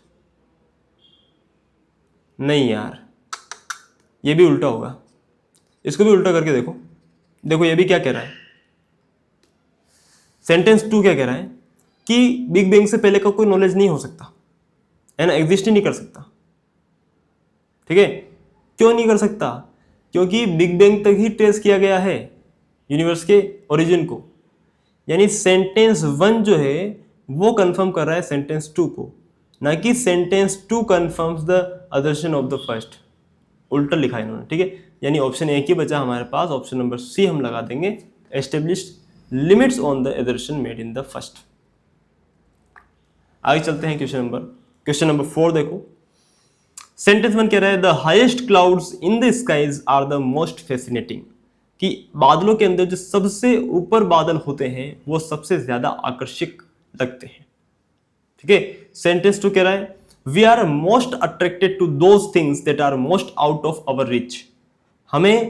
हम जो है उन चीजों के प्रति आकर्षित होते हैं जो चीजें हमारी आउट ऑफ रीच है, जो हमारे मतलब क्या बोलते हैं, लिमिट में नहीं है, ऐसा। ठीक है? यानी जो आप बात यहां आपने कही कहावत के अंदर कि सबसे ऊपर के बादल खूबसूरत होते हैं, उसी को आपने स्टेटमेंट में यानी लिटरल वर्ड्स में यहां पर आपने कहा है। ऐसे ही तो हो रहा है। तो क्या सेंटेंस 2 रीइटरेट कर रहा है axiom stated in the first को, या फिर कॉन्ट्राडिक्ट कर रहा है? देखो कॉन्ट्राडिक्ट तो बिल्कुल नहीं कर रहा। ठीक है? कॉन्ट्रास्ट भी बिल्कुल नहीं कर रहा, नेगेट भी बिल्कुल नहीं कर रहा, रीइटरेट कर रहा है, पुनः दोहरा रहा है उसी चीज को जो सेंटेंस 1 में कहा गया, उसी चीज को लिटरल वर्ड्स में ये दोहरा रहा है। सेंटेंस 2 रीइटरेट यानी पुनः दोहराना।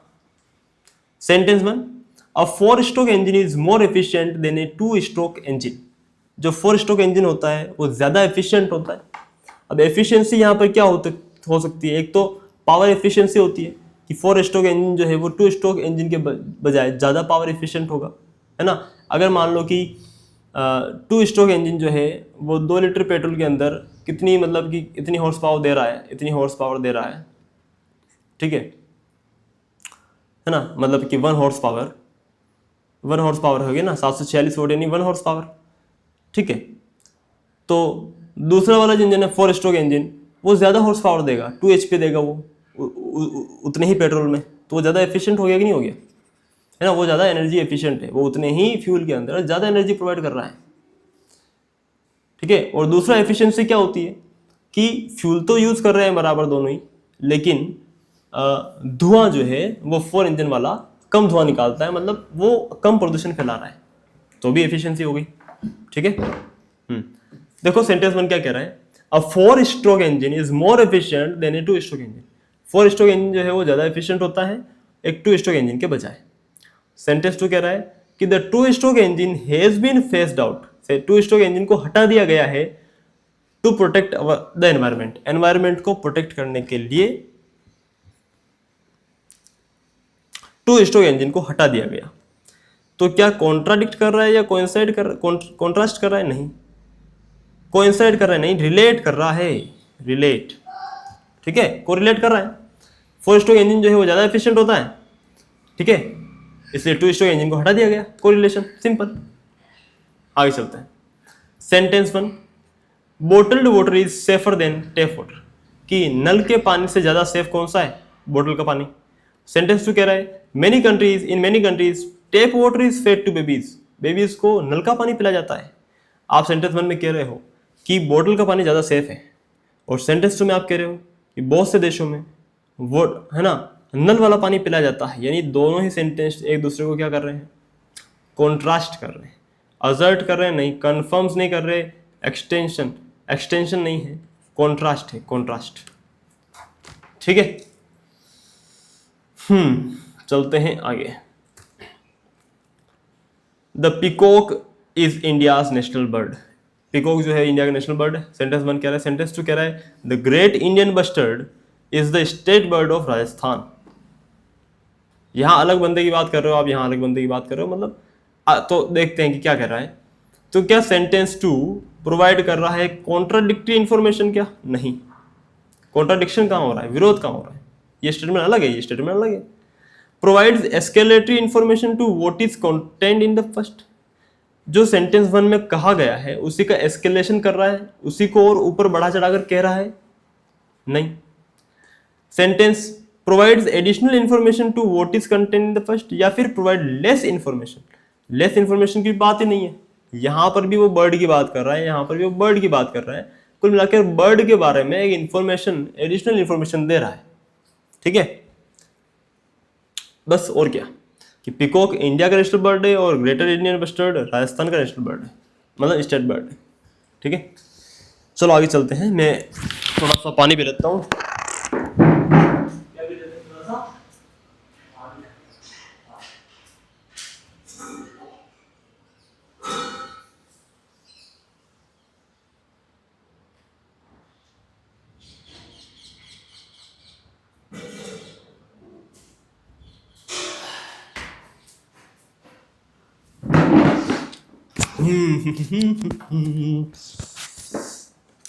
चलो क्वेश्चन नंबर 8 ऑफ CDS 2 2025। पानी पे चलता है हमारा इंजन। देखो आखिर हमने पानी वाला इंजन बना ही लिया। क्वेश्चन नंबर 8 क्या कह रहा है? Field games are generally more popular than individual sports. अरे वाह, अचानक से पानी पीने के बाद एफिशिएंसी बढ़ गई इंजन की। क्या कह रहा है sentence 1? Field games are generally more popular than individual sports, कि फील्ड गेम्स जो हैं वो जनरली ज्यादा पॉपुलर होते हैं। सेंटेंस 2 कह रहा है across the world tennis is more popular than hockey. अब देखो टेनिस कौन सा गेम है? इंडिविजुअल गेम है। हॉकी कैसा गेम है? फील्ड गेम है। सेंटेंस 1 कह रहा है कि फील्ड गेम्स जनरली ज्यादा पॉपुलर होते हैं, लेकिन सेंटेंस 2 कह रहा है, सेंटेंस 2 के अकॉर्डिंग टेनिस ज्यादा पॉपुलर है, जो कि फील्ड गेम नहीं है। इसका मतलब क्या कर दिया? कॉन्ट्राडिक्शन, विरोध। ठीक है। Sentence 1 forest cover is conducive to ecological recovery, कि फॉरेस्ट कवर जो है मतलब ज्यादा जंगलों का ज्यादा इलाका होना कंड्यूसिव है, हेल्पफुल है इकोलॉजिकल रिकवरी के लिए, उससे इकोलॉजी जल्दी रिकवर होती है।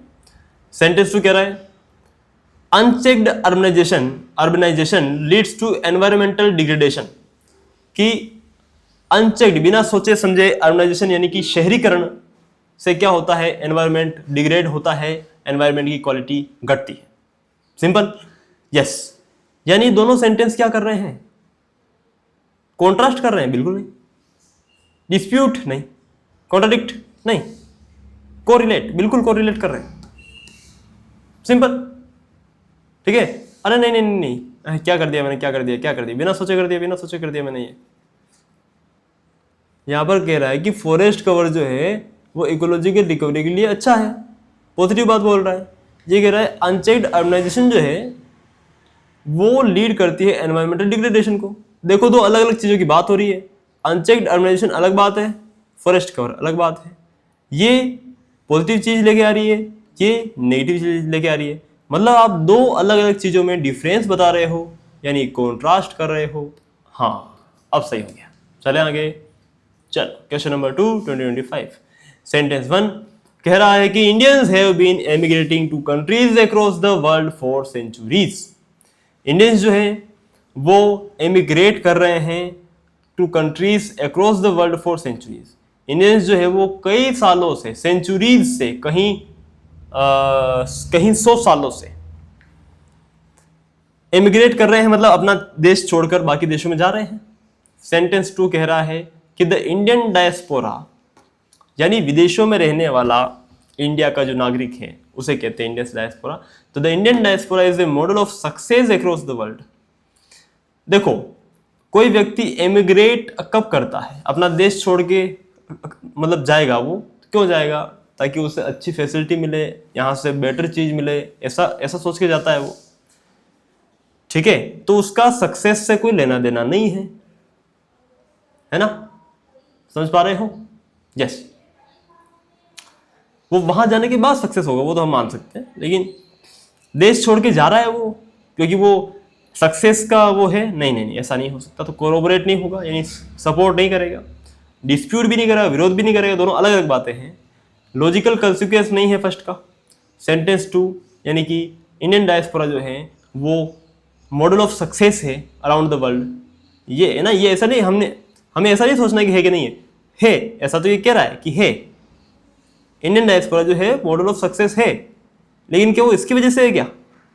इंडियंस देश छोड़ के गए इसीलिए जो बाहरी विदेशी इंडियंस जो है, मतलब जो इंडियंस बाहर रहते हैं, वो सक्सेस का मॉडल बने? नहीं, इसका कोई लॉजिकल कंसिक्वेंस नहीं है, has no logical dependence on the first, ठीक है। इंडियंस जो मतलब जो सेंटेंस 2 है ना, कि इंडियन डायस्पोरा जो है वो सक्सेस का मॉडल है, उसका इस वाले सेंटेंस से कोई लेना देना नहीं है भाई, ठीक है। एक बार वो अच्छे से पढ़ लो, अगर नहीं समझ में आया हो तो, बहुत ही आसान चीज है। लास्ट के 5 क्वेश्चन है, नहीं 5 है, 4 क्वेश्चन, हाँ 5 क्वेश्चन है, देख लो, फिर हम छुट्टी करते हैं। देखो, सीडीएस फर्स्ट 2024 क्वेश्चन नंबर 1 क्या कह रहा है कि civics classes focus on citizenship and governance, कि सिविक्स की जो क्लासेस हैं वो सिटीजनशिप और गवर्नेंस पर फोकस करती है ना, ठीक है। सेंटेंस 2 कह रहा है कि the subject develops concepts that enable the reader to apply knowledge about government and the state to the idea of participative citizenship, कि ये जो सब्जेक्ट है सिविक्स, ये ऐसे कॉन्सेप्ट्स डेवलप करता है रीडर के अंदर, ताकि रीडर जो है वो उस नॉलेज को अप्लाई कर सके गवर्नमेंट और स्टेट को समझने के लिए, स्टेट पार्टिसिपेटिव सिटीजनशिप को समझने के लिए, है ना, पार्टिसिपेटिव सिटीजनशिप के आइडिया को समझने के लिए, ठीक है। क्या सेंटेंस 2 जो है सेंटेंस 1 का सॉल्यूशन बता रहा है? सॉल्यूशन कब बताएगा? जब समस्या होगी। सेंटेंस 1 में तो कोई समस्या ही नहीं है ना, तो फिर ये नहीं होगा। इफेक्ट दिखा रहा है? नहीं दिखा रहा। कॉन्ट्रास्ट कर रहा है क्या? नहीं कर रहा, तो फिर एक्सपेंड कर रहा है, बस सिविक्स के बारे में और जानकारी दे रहा है, और क्या, ठीक है। एक्सपेंड वाला देखा था ना, किसी चीज के बारे में और एक्स्ट्रा जानकारी देता हो तो एक्सपेंड करता है। एक्सपेंड वाला पहले भी आया था एक क्वेश्चन, शायद मैंने बताया था आपको, उसका भी ऑप्शन 1 ही था एक्सपेंड करना। ये देखो, ये वाला था ना एक्सपेंड करना, नहीं, रोज के बारे में एक जानकारी, रोज के बारे में दूसरी जानकारी, एक्सपेंड करना।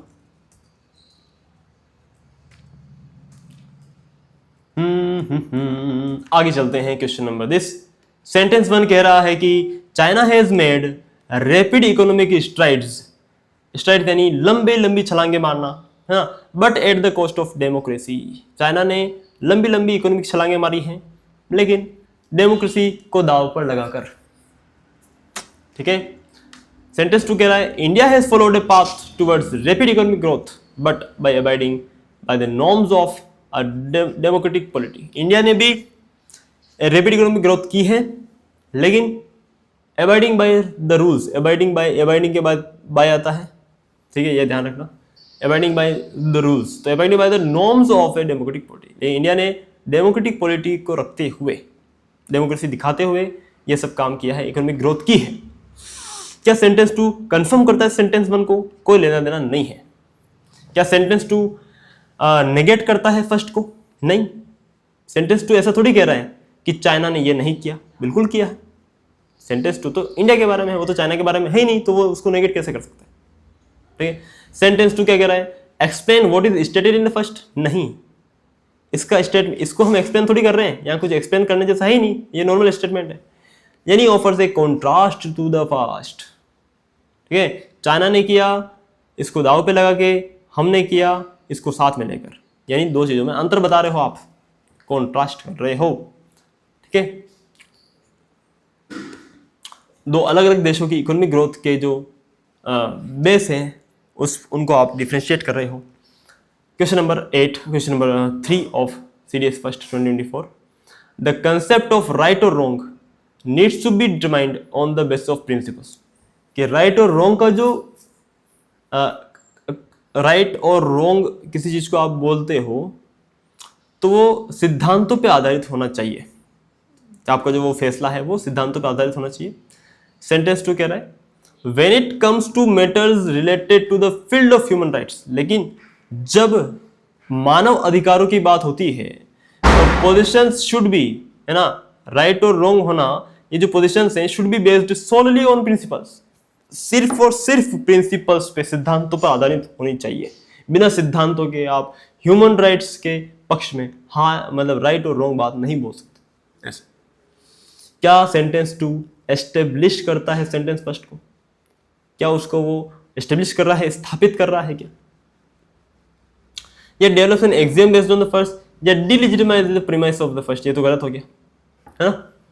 कॉन्ट्राडिक्ट करेगा, विरोध करेगा? नहीं, विरोध थोड़ी कर रहा है ना। यहां पर सेम बात बोल रहा है, यहां पर वो कह रहा है कि राइट और रॉन्ग जो आप डिसाइड करते हो, डिटरमाइन करते हो, वो प्रिंसिपल बेस्ड होना चाहिए, प्रिंसिपल पे। और यहां भी वो सेम चीज कह रहा है कि जब आप ह्यूमन राइट्स की बात करते हो तब राइट और रॉन्ग का जो आपका फैसला है वो प्योरली प्रिंसिपल पे बेस्ड होना चाहिए, प्योरली। ठीक है, स्थापित नहीं कर रहा क्योंकि पहले से स्थापित है ना यार। सेंटेंस 1 पहले से स्थापित है, पहले से एस्टेब्लिश है कि राइट और रॉन्ग डिसाइड, जब मतलब बिना प्रिंसिपल्स, बिना सिद्धांतों के आप ये नहीं बता सकते कौन सी चीज राइट और कौन गलत है। यानी ये पहले से एस्टेब्लिश है, इसको एस्टेब्लिश करने की आवश्यकता नहीं है। Develops an axiom based on the first, एक सर्वव्यापी तथ्य आप बना रहे हो। सेंटेंस 2, सेंटेंस 2 ऐसी चीज कह रहा है जो सब जगह मान्य होगी, एक्सियम बनेगी। ठीक है, आगे चलते हैं। सेकंड लास्ट क्वेश्चन, सेंटेंस 1 कह रहा है the concept of ahimsa was adopted by Gandhi ji after he was introduced to it by Tolstoy. Tolstoy ने गांधी जी को बताया अहिंसा के बारे में। The latter first read the latter यानी बाद वाला। कौन सा बाद वाला? कौन है ये? पहले गांधी जी की बात हुई, बाद में इसकी बात हुई। तो द लेटर यानी कि the Tolstoy first read about it in German translation of Thirukkural the great moral treatise, है ना, ट्रीटाइज ऑफ इन तमिल। तो जो टॉल्स्टॉय था उसने अहिंसा के बारे में एक तमिल लिटरेचर में पढ़ा था, फिर उसने गांधी जी को बताया। ठीक है, सेंटेंस 2 क्या कह रहा है? Much in the same way, ऐसे ही Gandhi ji was influenced by Tolstoy, जैसे कि गांधी जी टॉल्स्टॉय से इन्फ्लुएंस हुए थे। The United States of America Martin Luther King, है ना, स्टेट्स अमेरिका में, यूनाइटेड यूएसए के अंदर Martin Luther King Junior shaped his civil rights movement based on Gandhian principles. तो जैसे गांधी जी टॉल्स्टॉय से इंस्पायर हुए थे वैसे मार्टिन लूथर किंग जूनियर जो है वो गांधी जी से इंस्पायर हुआ था। मतलब आप एक ऐसा क्रम दिखा रहे हो, एनालॉजी यानी होता है क्रम। ठीक है, एनालॉजी यानी होता है क्रम या संबंध दिखाना। ये एनालॉजी को मैं और अच्छे से समझा देता हूं, बहुत इजी है। जैसे आपने वो देखा होगा ऑफकेट के अंदर जो प्रश्न आते हैं उनमें आता है ना शायद, कि जैसे मान लो कि माउंटेन है ना, माउंटेन यानी माउंटेन रेंज। ठीक है, उसका पार्ट क्या होगा? उसका एक छोटा सा ही पार्ट होगा, उसे हम बोलेंगे हिल। वैसे यहाँ फॉरेस्ट है, फॉरेस्ट का छोटा सा पार्ट क्या होता है? एक ट्री, है ना। तो जैसे ये इससे रिलेटेड है वैसे ये इससे रिलेटेड है, मतलब एनालॉजी इसे कहते हैं, एनालॉजी, सिंपल। ठीक है, जैसे टॉल्स्टॉय ने गांधी जी को सिखाया वैसे गांधी जी ने नहीं, जैसे टॉल्स्टॉय से गांधी जी इंस्पायर्ड हुए वैसे गांधी जी से कौन इंस्पायर्ड हुआ? Martin Luther king. ठीक, तो यानी एनालॉजी दिखा रहा है। ऑप्शन नंबर सी राइट है। लास्ट क्वेश्चन आज की क्लास का, इसके बाद छुट्टी करेंगे और क्या। सेंटेंस 1 देखो, the best ever cricket captain India has ever head is XYZ। कि जो XYZ है ना वो सबसे बेस्ट इंडियन क्रिकेट कैप्टन रहा है अब तक का। सेंटेंस 2 कह रहा है as captain XYZ has won considerably more matches for India than any other captain. क्योंकि कैप्टन XYZ ने ज़्यादा मैचेस जीते हैं इंडिया के लिए, है ना, एनी अदर कैप्टन से ज़्यादा, मतलब किसी भी कैप्टन के मुकाबले इस XYZ ने ज़्यादा मैचेस जीते हैं, इसलिए तो ये सबसे बेस्ट रहा है। यानी कि सेंटेंस 2 जो है वो बेस है सेंटेंस फर्स्ट के लिए, ठीक है। बेस्ट एवर कैप्टन बनने के लिए, बनने का बेस क्या है उसका, मैचेस जीते उसने, इसलिए सिंपल। तो ये आपका S1 S2 खत्म हो गया है अच्छे से, ठीक है। कोई समस्या हो तो इस नंबर पे पूछ सकते हो। और सेंटेंस 1 सेंटेंस 2 यानी S1 S2 का और प्रैक्टिस के लिए आपको प्रश्न चाहिए तो प्रैक्टिस शीट आपको टेलीग्राम पे मैं डाल दूंगा, तो यहाँ से आप उसको ले सकते हैं, प्रैक्टिस लगा सकते हैं प्रैक्टिस, ठीक है। चलो जी, मिलते हैं फिर, थैंक यू। अच्छा, एक चीज़ बताना भूल गया मैं, डाइल्यूट का मतलब भी जान लो। डाइल्यूट का मतलब क्या होता है, किसी भी बात को कम पावरफुल बनाना। जैसे कोई एसिड होता है, स्ट्रॉन्ग एसिड है ना, HCl कंसनट्रेटेड होता है, यानी प्योर HCl होता है, उसमें हम पानी मिलाते हैं तो वो डाइल्यूट हो जाता है ना, मतलब उसकी पावर थोड़ी वीक हो जाती है। तो डाइल्यूट वहाँ यूज होता है जब आप किसी सेंटेंस 1 में जो आपने बात कही उसको सेंटेंस 2 में अगर आप उस बात को थोड़ी वीक बना रहे हो तो यानी आप डाइल्यूट का यूज़ करते हो, ठीक है। ये चीज़ ध्यान रखना, बाकी तो सब कुछ बहुत अच्छा गया है और ये क्लास अच्छी रही। चलो मिलते हैं।